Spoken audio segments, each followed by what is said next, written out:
ഇന്നൊരു chicken കുറുമയുടെ recipe നോക്കിയാലോ?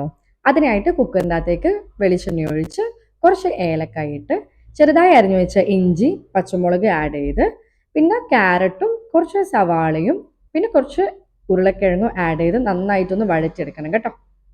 ഇതൊന്ന് ഏകദേശം നന്നായിട്ടൊന്ന് വഴഞ്ഞു വരുന്ന സമയത്ത് നമുക്ക് ഇതിലേക്ക് കുറച്ച് കറിവേപ്പിലയും കൂടി ആഡ് ചെയ്യാം. എന്നിട്ട് ഒന്നും കൂടി ഒന്ന് വഴറ്റിയെടുക്കാം.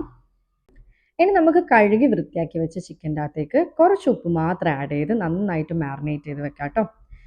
എന്നിട്ട് ആ ചിക്കൻ നമ്മുടെ കുക്കറിലോട്ടേക്ക് ആഡ് ചെയ്ത് നന്നായിട്ട് ഒന്നും കൂടി വഴറ്റിയെടുക്കണം. നമ്മുടെ ചിക്കൻ്റെ കളറൊക്കെ മാറി ഏകദേശം ഒരു വെള്ള കളർ ആകുന്നവരെ നമുക്കിതൊന്ന് വഴറ്റിയെടുക്കാം കേട്ടോ.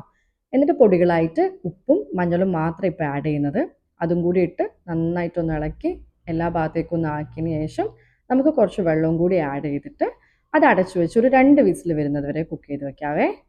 ആ ടൈമിൽ അരപ്പിനായിട്ട് കുറച്ച് തേങ്ങ എടുത്ത് അതിലേക്ക് വെള്ളം മാത്രം ആഡ് ചെയ്ത് നന്നായിട്ടൊന്ന് അരച്ച് വെക്കാം. കുറച്ച് കുറുകിയിട്ടുള്ള പേസ്റ്റ് ആട്ടോ നമുക്കിതിന് വേണ്ടത്.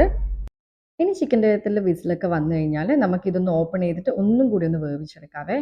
അപ്പോഴത്തേക്കിന് ഇതിൻ്റെ സ്റ്റോക്കൊക്കെ വന്നിട്ടുണ്ടാവും. ഇനി അതിലേക്ക് നമ്മൾ ഈ തേങ്ങേൻ്റെ അരവ് ആഡ് ചെയ്ത് നന്നായിട്ടൊന്ന് മിക്സ് ചെയ്ത് കൊടുത്തിട്ട് ഒന്ന് കുക്കാക്കി എടുക്കണം കേട്ടോ. ഒന്ന് തിളച്ച് വന്നാൽ നമുക്കിതിലേക്ക് കുറച്ച് ഗരം മസാലയും കുറച്ച് കുരുമുളകും ആഡ് ചെയ്ത് കൊടുക്കാം. എന്നിട്ട് ലാസ്റ്റായിട്ട് കുറച്ച് മല്ലിയിലയും കൂടി ആഡ് ചെയ്ത് കഴിഞ്ഞാൽ നമ്മുടെ കുറുമ ഇതാ ഇവിടെ റെഡി ആയിട്ടുണ്ട്. അപ്പോൾ ഇതെല്ലാവരും ഒന്ന് ട്രൈ ചെയ്ത് നോക്കണം.